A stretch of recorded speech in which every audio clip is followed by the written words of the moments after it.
Shalom, shalom.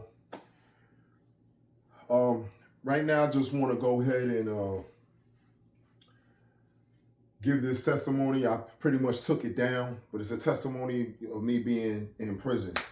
I want to first start out by saying this is not to glorify anything or just to tell a story, just to tell a story. I know people saw the show. Some people saw the shorts. Some people, this is their first time in the shorts. It was kind of getting kind of violent, you know what I mean? But it's all everything on this page is dealing with the Most High. Mostly everything is 95% is dealing with the Most High. So the story is for a reason. So I'm just gonna get into it. I took it down, the original one, but I'm just redoing it because I'm learning right now how to get better footage, stuff like that. So just bear with me. Basically, the story goes like this. I was locked up in Santa Rosa Corrections. I was locked in FDOC, Florida DOC. At this time, I was deemed a threat to the staff and inmates, so they had to put me on something called CM, which is close management. Close management is basically 23-hour lockdown, and in 23-hour lockdown, on some 23-hour lockdowns, you in solitary confinement, especially on CM1. If you have CM1 6 months and do good, you go to CM2 6 months and do good. CM3 6 months and do good, you go back to general population. CM1, you're by yourself. CM2, you have roommates. I don't know which one. I think I was on CM2, and so I was in a cell by myself, and I was supposed to get a roommate. Or should I say cellmate? So the cellmate came. When the cellmate came in the cell, I met him, got to know him. He introduced himself, I introduced myself, but then he goes in the bag. He goes in his laundry bag, and he pulls out this paper.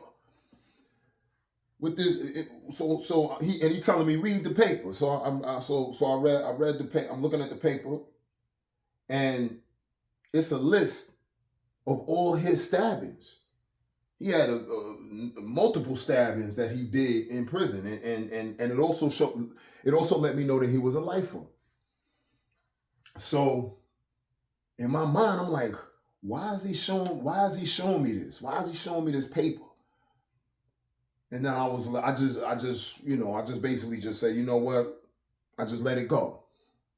So, here at Santa Rosa, you have tiers. You have a wing, and you have 3 tiers. So everybody's on 24-hour lockdown. So the only thing people do is, you as far as socializing, you communicate to each other through the doors. You communicate with spelling. You know what I mean? Try to communicate. You spell different words so that people can, because they can't. It's trouble hearing because somebody might be all the way across, or it might be too loud. So they'll do sign language.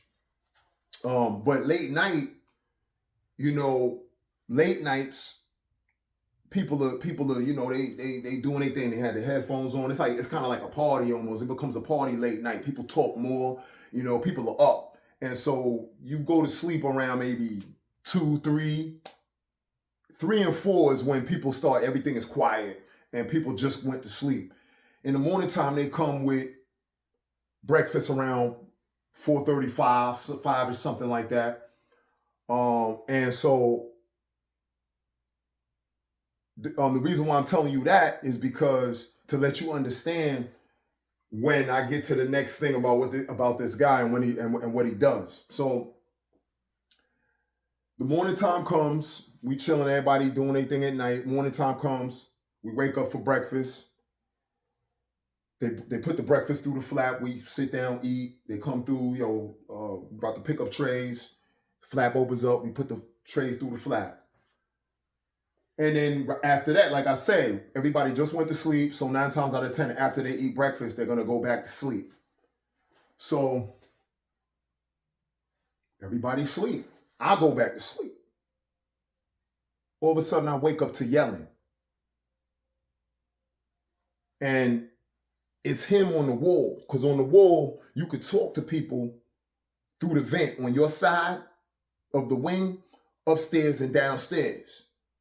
So this guy was talking through the vent, like, Yo, queen, 15, bishop, to 10. And he's yelling this on the vent. And I guess maybe he's gambling on the chessboard because he's basically, the person upstairs has his chessboard numbered and he has his pieces, and my cellmate, he has his chessboard numbered with his pieces. So they're just telling each other where to go according to the numbers. So I'm sitting there, I guess maybe he's gambling. I'm laying there and I'm up and I'm hot. Cause I'm like, in my mind, I said, okay, that's why he gave me that paper.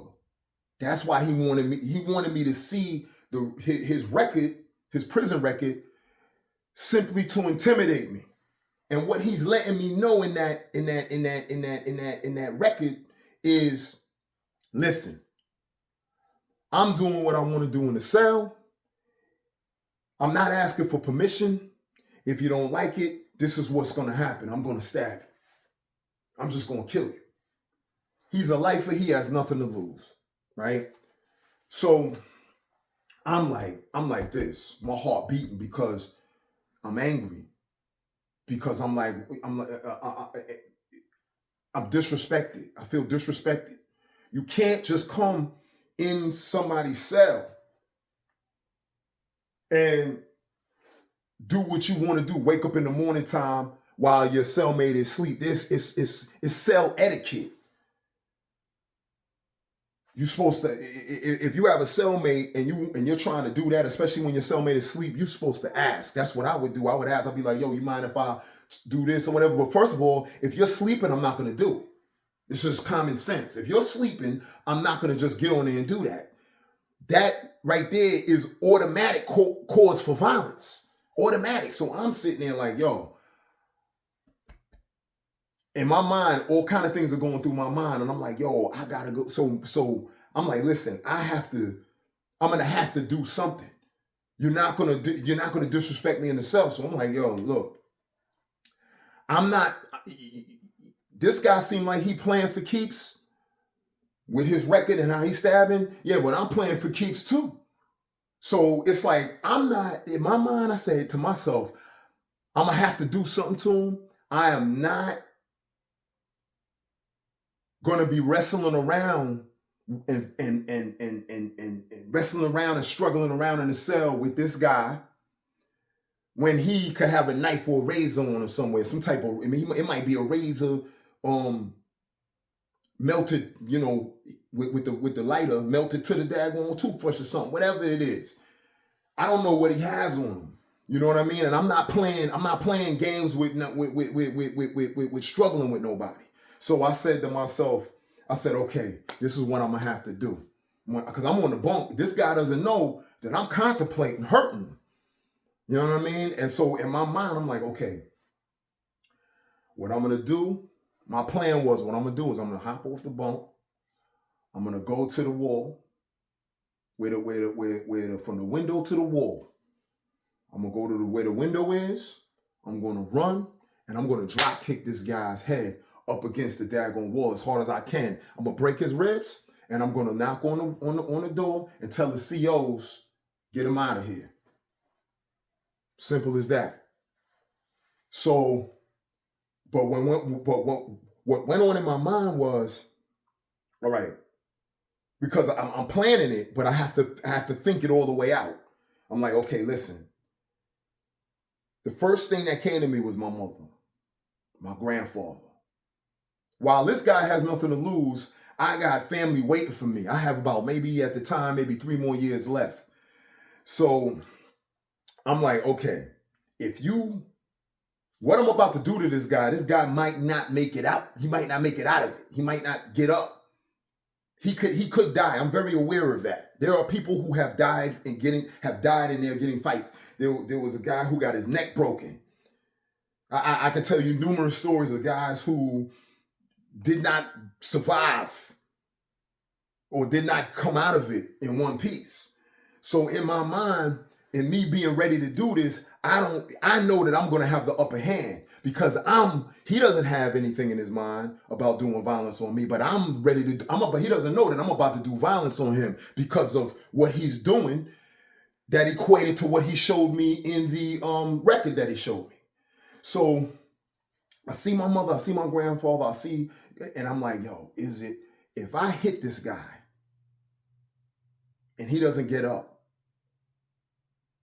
or I go off on him and he doesn't get up, I'm going to catch an M1. I'm going to be sitting there 30 more years, 40 more years, 50 more years. So I'm like, yo, but I have to do something. There's no way you're going to play me like that. There's no way. So in my mind, I'm like, okay, what can I do? The testimony that I have in my prison testimony is utterly amazing. It's miraculous. The Most High showed me he was real when it came to him saving me, whatever you want to call it. And so I said to myself, you know what? Try God again. Try God again. Try God again. So I went into prayer. I sat on that bunk and I went into prayer, and I'll never forget the prayer. It was a short prayer. I said, God, I said, you know, and you see what's going on right now. You see what's going on right now. He's putting me in a position where I have got to do something, because if I don't, he could still end up stabbing me. He could still end up down the line disrespecting me to a point where I got to do something anyway. Okay? And I mind you, besides the prayer, I'm going to get back into the prayer, but I just have to say this real quick. In this place called Santa Rosa, anytime you don't want to be in a cell with somebody and you let the COs know, you know what the COs tell you? They say, get it in blood. Meaning they want you to fight first. That shows and proves that you really, truly have a problem. So I know that I have to deal with this problem myself. So in the prayer, I told God, I said, God, I know you see what's going on. You know what the outcome of this is going to be. I have to do something. But what I'm going to do is, because I'm praying to you, I'm going to give you time to deal with the situation. I'm going to let it slide today. Tomorrow, if he does the same thing and if you don't come through and he does the same thing, I'm sliding. I'm sliding. And I meant every bit of what I was saying, because I meant every bit of what I was saying. In that prayer, I was spilling my guts. My heart was spilling its guts to God, because it might have been a short prayer, but it was a very powerful prayer, mixed with anger, mixed with what I saw him do for me before, mixed with the faith and the trust that I had in even praying at that moment in a situation like that. And I told him I'm sliding him. And then I said, amen. Right as soon as I said amen, let me tell you something. I kid you not. As soon as I said amen, it was a knock at the door. The COs was at the door. They said, what's your name? I told them my name. They said, hey, man, roll your stuff up, pack up, man. We got to move you. I don't know what happened as far as these COs are concerned. That I don't know the meetings or the